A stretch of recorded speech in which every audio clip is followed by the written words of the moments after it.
aquela lama moral em que o fato secular lhe penetra em todas as entranhas da alma, clamando pelo socorro do burilo das dores consequentes de equivocadas escolhas, equivocadas, entretanto instrutivas, geradas pelo egoísmo e pelo orgulho. Repetindo, de alma desdobrada, Giuseppe encontra uma dupla realidade. De um lado, a de alcançar as vibrações nobres, tranquilas, seguras, de irmãos de vanguarda, que sabem aguardar o lento progresso intelecto-moral dos caravaneiros da evolução. E de outro lado, aquela lama moral em que o fato secular lhe penetra em todas as entranhas da alma, clamando pelo socorro do burilo, das dores consequentes de equivocadas escolhas, equivocadas, entretanto instrutivas, escolhas geradas pelo egoísmo e pelo orgulho. A sensação de inutilidade, impotência diante dos ventos do imediatismo lhe rouba o sorriso do rosto, empalidece o seu semblante, lhe tira o apetite. É como se ele, Giuseppe, recusasse absorver os tóxicos que advêm das arbitrariedades cometidas ao seu redor. Entretanto, ele, Giuseppe, rememora as suas próprias condutas equivocadas que resultaram em seus desafios atuais. Ele, Giuseppe, se entrega ao coração do Altíssimo para que lhe faça estar pronto o suficiente para contribuir no seu melhor, junto àquele oceano de caudais avessas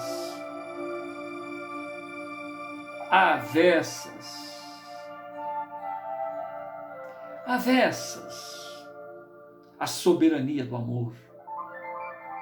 Afinal, ele, Giuseppe, necessita estar pronto para socorrer aqueles que, junto à dor, despertem para suas realidades imperecíveis,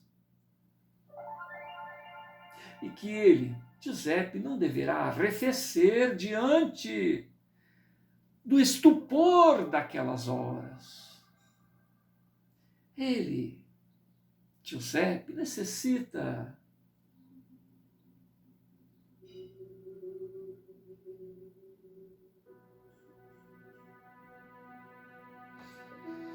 ele cogita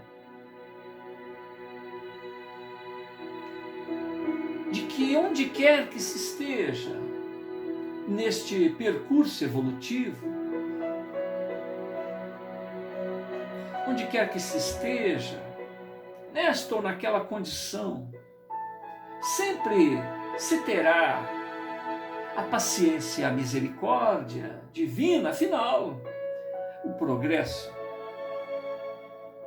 e a imortalidade são dádivas irrecusáveis do autor da vida. Nesta condição, o perdoar, esse perdoar, garante o avançar seguro, resoluto, rumo ao despertar da própria luz, uma vez que as sombras do passado estarão sempre ao nosso encalço, até que o fulcro do amor e virtudes agregadas desenvolva viril em nosso mundo íntimo. Giuseppe, então, aqui ele reflexiona que todos nós somos e seremos sempre herdeiros de nossas decisões. Ele se recordava de momentos encarnatórios anteriores onde ele prejudicou a própria família que ele está hoje ali. E por isso essa ojeriza, esse repúdio da mãe, do pai, da tia, do irmão mais velho, apesar de uma vida privilegiada. Ou seja, eram ícones do coronelato em meio a uma sociedade escravagista. Do que esse pessoal poderia reclamar, né? E ele particularmente, Giuseppe nunca trabalhou na vida, nunca, tinha 18 anos, nunca trabalhou na vida. Tudo para ele foi dado de mão beijada. Então, no entanto, ele tinha essas dores domésticas. Os seus familiares preferiam que ele morresse. Então, durante o período em que ele sofria os ataques epiléticos, depois passava por um processo catalético, eles torciam para que ele morresse. Inclusive, em algumas oportunidades aqui, ele caía, batia a cabeça no chão. A irmã, né, mais nova, a caçula da família, Diná, ela pedia socorro e ninguém dava bola, ninguém atendia o seu pedido de socorro. Então ela ficava ali do lado do irmão, acompanhando. Então ela, pela própria circunstância, foi começando a entender esse dom mediúnico dele, porque ela percebia que durante esse processo ele dizia algumas coisas que eram muito instrutivas, que não saíam dele, não partiam dele, vinham de alguma fonte que ela não sabia de onde que era.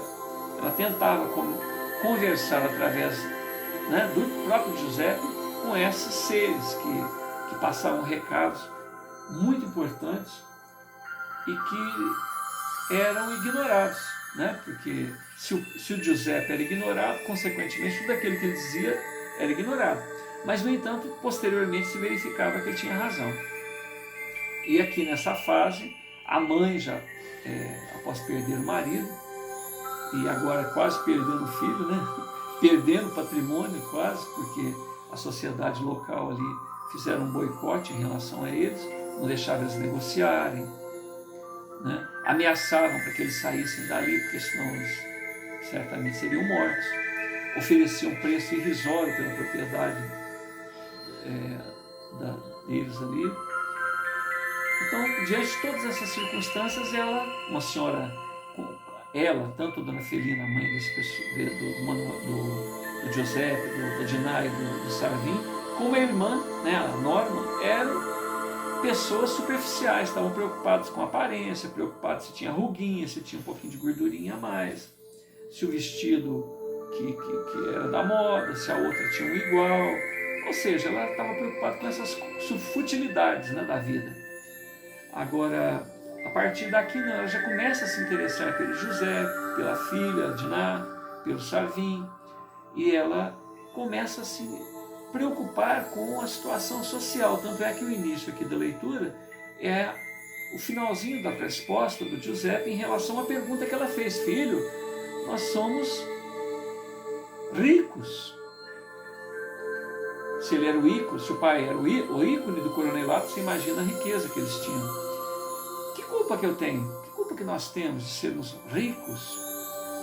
Né? Honestamente, ou de maneira legal, pelo menos, nós conseguimos esse patrimônio. Aí Giuseppe dá uma aula de história para a mãe, falando a respeito de como os coronéis, como as pessoas que tinham o que tinham, muito embora sem qualquer documento, vamos lembrar isso, até então, né, aí dá uma aula de história contando que após a chegada após Portugal, né, se assenhorear do Brasil,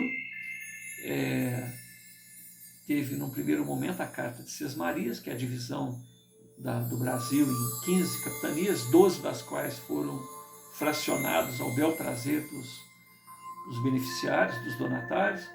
E durante 387 anos, aproximadamente, 382 anos, até o primeiro registro que teve, que foi o registro do vigário. A própria igreja, os locais onde se reuniam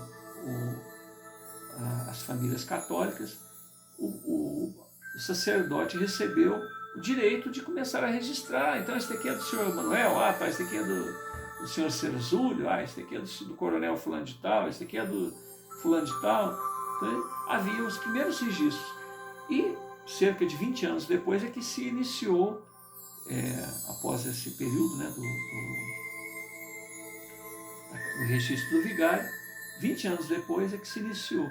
Então, durante todo esse processo até então, não se sabia o que era particular e o que era do Estado, o que era da coroa e o que era particular lá, né? E, no entanto, já haviam hipotecas. Apesar de você não ter documentação legal, você tinha hipotecas. Você vendia ou colocava em garantia, né, através das hipotecas, devido a alguns benefícios, jogos, alguma coisa assim, os bens que você sequer tinha documentação para aquilo.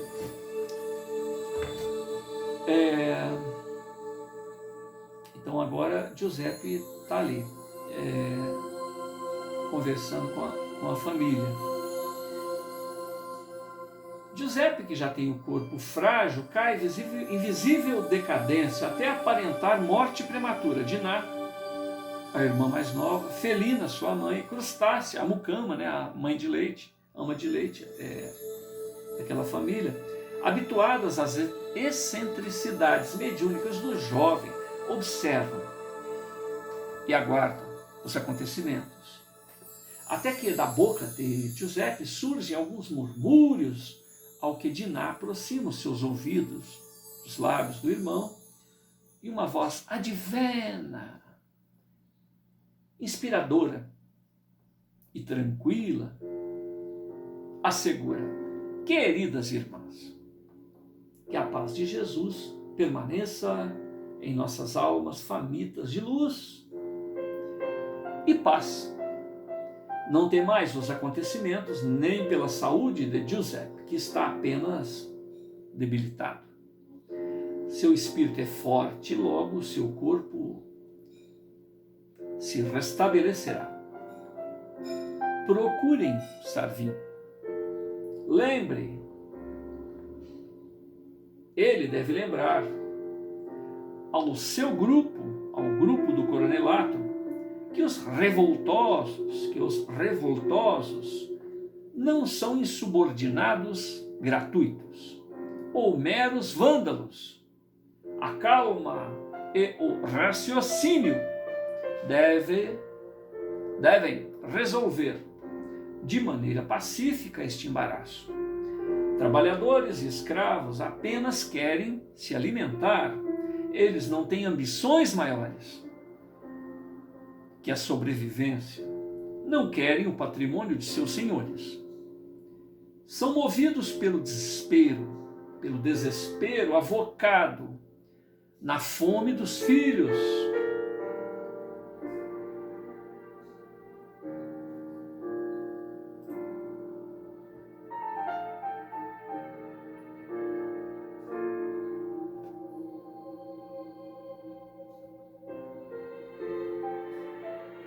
Página 52. A situação atual é decorrente da insensibilidade, da incompreensão do senhorio a respeito da fome e do desespero. Bastaria se alocarem a condição de seus subordinados para divisarem a solução do conflito. Que eles, o senhorio, se lembrem da maneira com que ocorrem as colheitas quando aferram mordaças à boca de seus escravos para não comerem do que colhem. E ainda tem de cumprir objetivos quantificados, metas, dar bons resultados, sem as energias físicas necessárias, sendo até punidos pela redução das colheitas. Natural que se insurja contra esta incoerência e desmando. Após estas palavras, o ser espiritual faz algumas observações jurídicas quanto aos deveres do Senhor para com o seu escravo. Dona Felina, latifundiária, responsável pelos negócios da família desde a morte do senhor Manuel Mansol, se compromete a seguir aquelas sábias orientações e diz que vai se empenhar em difundi-las pela região. Quanto ao recado para seu primogênito, ela afirma que vai repassá-lo. Instantes após, Giuseppe recobra a tez, a pele rósea e as feições que lhe são próprias. Agitando-se como quem sai de profundo e reconfortante sono, abre os olhos e percebe os olhares acolhedores de Diná, Felina, Crustácia, a matrona, Dona Felina, contrita e grata em olhar maternal, ainda em silêncio, toma o filho pela mão, o apoia nos braços e o acomoda em uma espreguiçadeira e questiona a respeito de sua saúde. Ao que Giuseppe faz um gracejo, ainda bocejando. Isto aqui está parecendo um velório.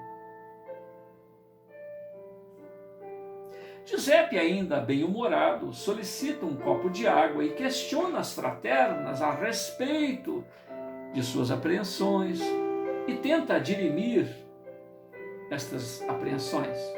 Ele não tinha consciência do recado que acabara de apresentar aos seus. Ao que Diná se antecipa e informa: querido irmão, acredito que você foi o portador, o meirinho de importante mensagem para que a paz volte a reinar em nossas plagas. Ouvindo estas palavras, o semblante de Giuseppe se ilumina. Seus sinais vitais melhoram. Um fluxo energético percorre o seu corpo, despertado pela gratidão e pela fé.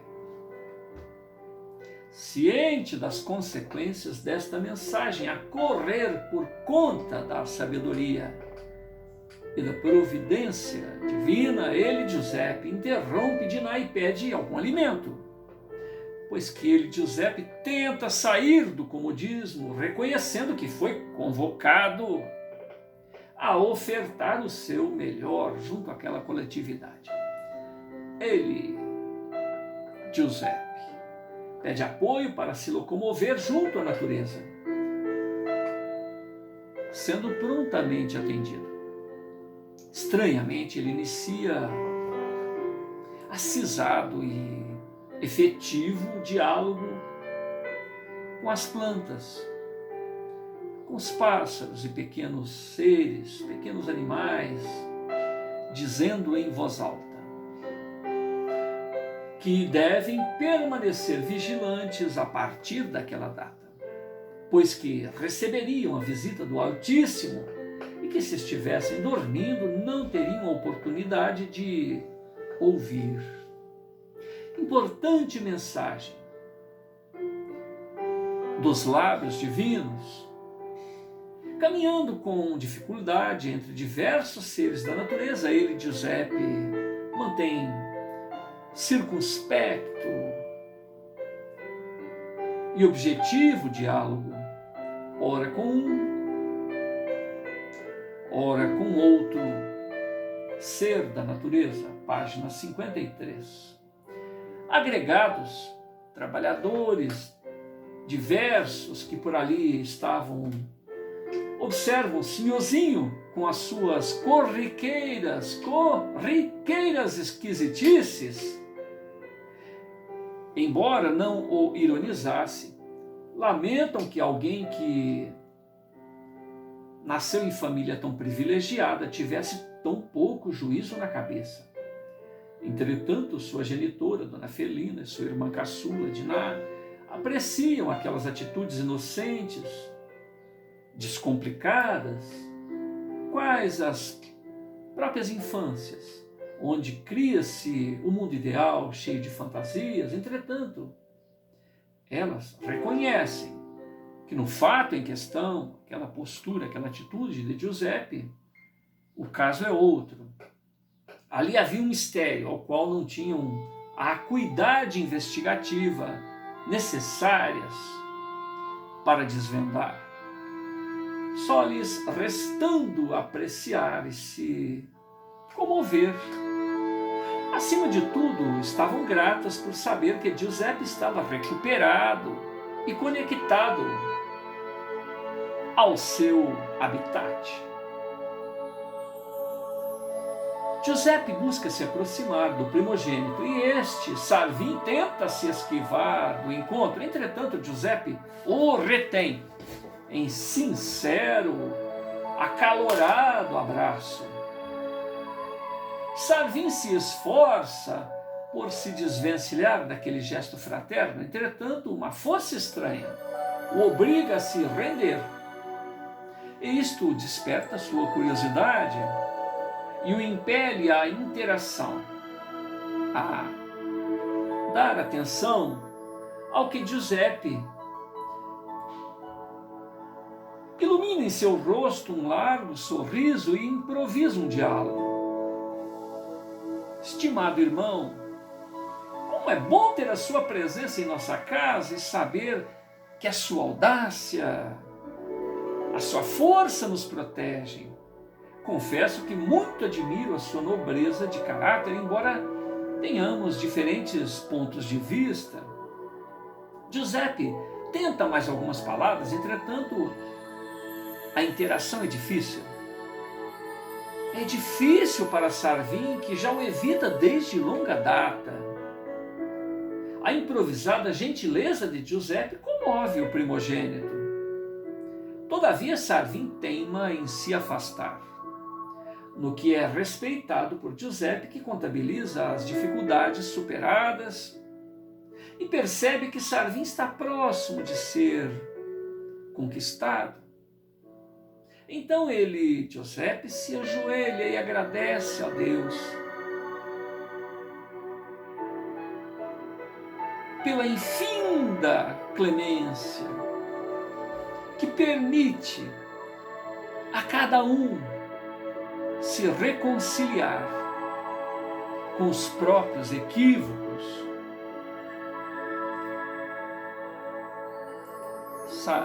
Giuseppe sabia que aquele antagonismo, que aquela aversão do seu irmão mais velho para com ele não era consequência das suas ideias, não era consequência das suas esquisitices, eram consequências de um passado onde ele prejudicou aquela família. Para quem já viu anteriormente, só recordando, Giuseppe, em um determinado momento, se vê na condição de um senador romano, proferindo alguns comentários, expondo determinados pontos de vista, e o seu ponto de vista é acatado pela Assembleia, ou seja, um grupo de pessoas foi prejudicado por aquele propósito, por ele apresentado. Dentre eles, os familiares ali atuais dele, do Giuseppe. E nessa oportunidade ele chegou a ver a irmã mais nova, a Dinah, ajoelhada nos pés dele, pedindo para que ele mudasse aquele posicionamento, porque aquilo estava prejudicando muito eles.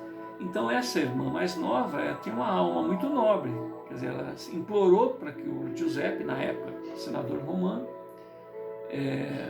mudasse aquele ponto de vista, né? Não prejudicasse tanto eles ali. E no entanto, ela é tão nobre que atualmente ela é a única pessoa que o apoia desde sempre, desde que surgiu todo esse processo aí mediúnico nele, com epilepsia, com catalepsia.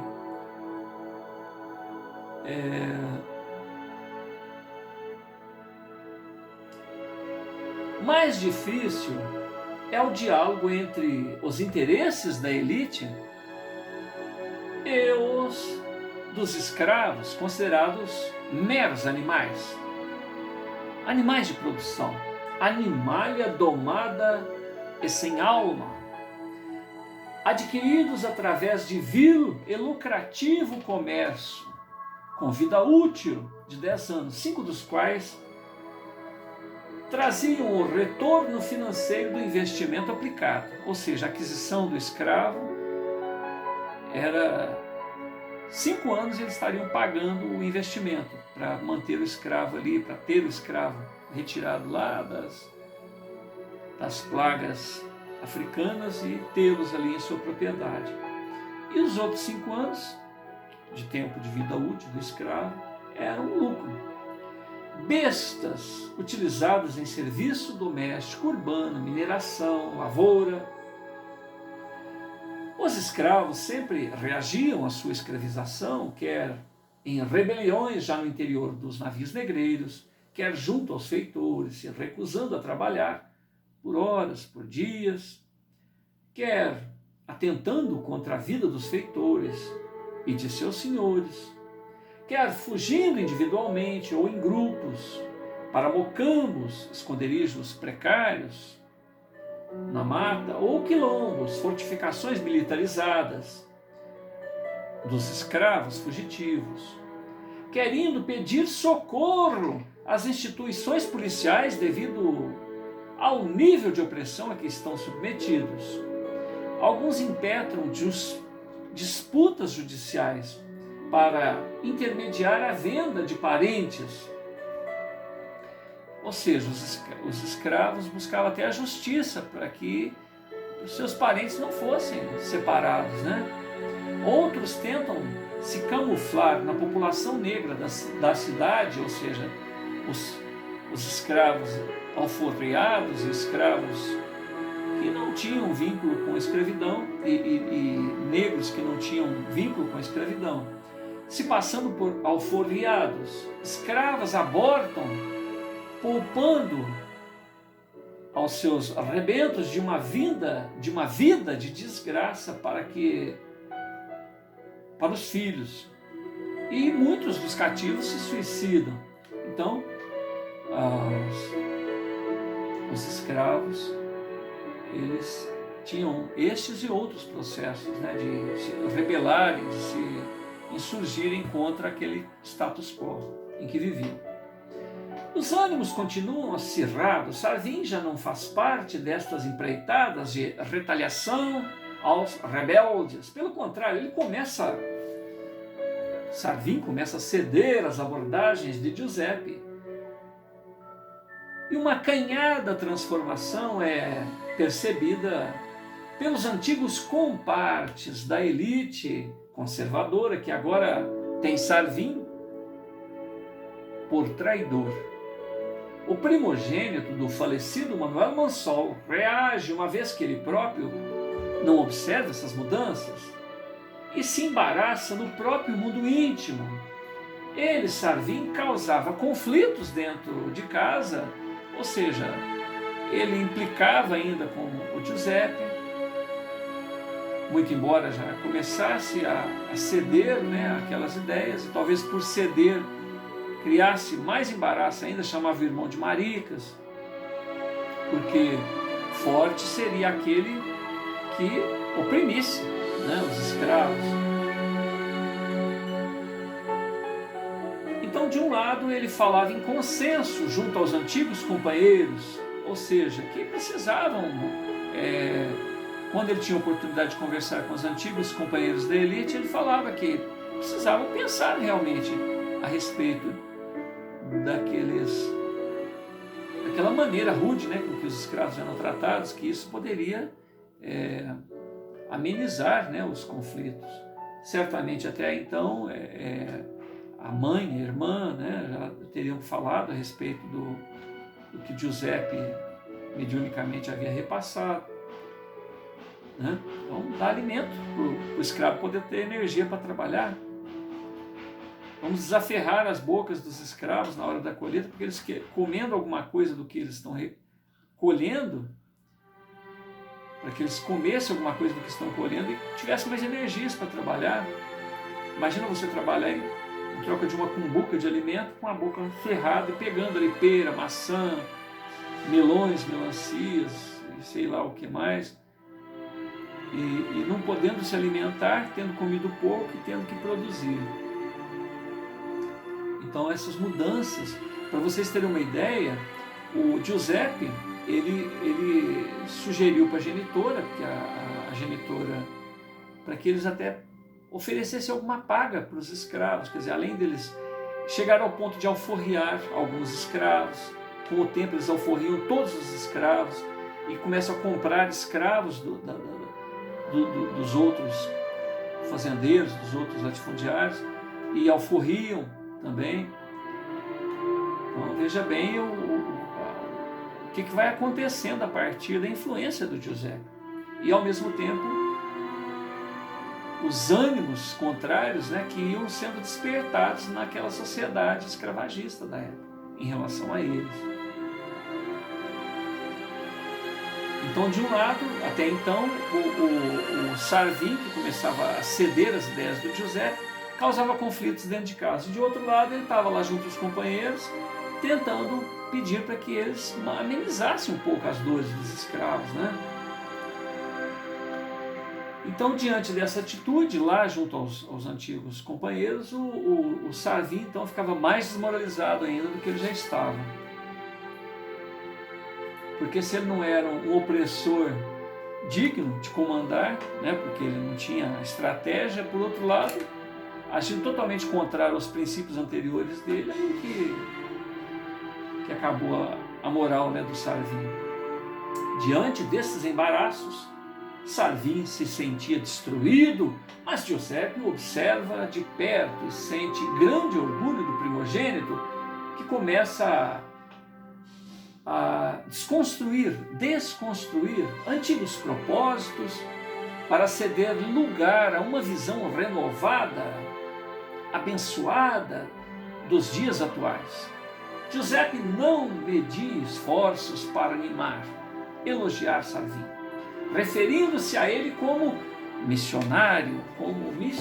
Entretanto, Sarvin pensava, missionário de quê? À noite, grande alvoroço se estabelece ao redor da propriedade do falecido Manuel Manson, onde estampidos de tiros, gritarias, palavras de baixo calão são proferidas da parte externa da Casa Grande. Sarvin, em sobressalto, verifica a segurança da casa, conferindo as trancas em portas e janelas.